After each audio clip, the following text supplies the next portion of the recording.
किसी गांव में एक साधु रहते थे। वह जब जब नाचते तो बारिश होनी शुरू हो जाती। गांव वाले भी उनसे बहुत ज्यादा खुश थे। जब भी गांव वालों को लगता कि आज बारिश। एक गांव में एक साधु रहा करते थे। वह जब भी नाचते तो बारिश होती थी। गांव वाले उनसे बहुत प्रसन्न रहते थे। जब भी गांव वालों को लगता कि बारिश की जरूरत है तो वह बाबा के पास जाते और उनसे नाचने के लिए कहते। जैसे ही बाबा नाचते तो बारिश होने लगती। एक दिन उस गांव में शहर के 4 लड़के आए। लड़कों को गांव वालों से चमत्कारी बाबा के बारे में पता चला, लेकिन लड़कों को इस बात पर यकीन नहीं हुआ। लड़के नहीं माने तो गांव वाले उन्हें बाबा के पास लेकर गए। बाबा के सामने भी लड़कों ने वही बात कही। लड़के बोले, आज हम नाचते हैं, हमारे नाचने से भी बारिश होगी।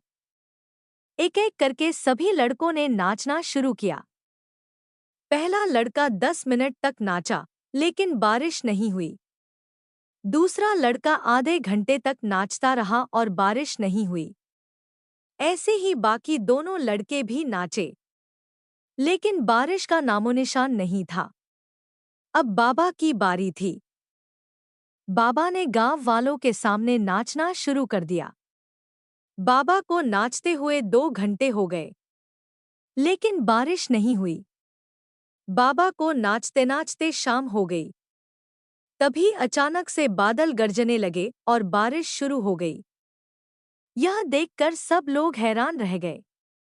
लड़कों ने जब इस चमत्कार के पीछे की वजह पूछी तो बाबा ने कहा कि एक तो इन गांव वालों का मुझ पर अटूट विश्वास है और मुझे भगवान पर विश्वास है।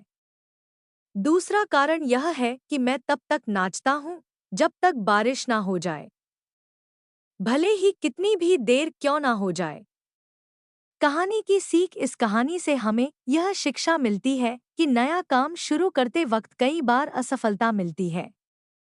असफलता की वजह से लोग अक्सर प्रयास करना छोड़ देते हैं, लेकिन कुछ लोग तब तक कोशिश करते रहते हैं जब तक वह सफल नहीं होते।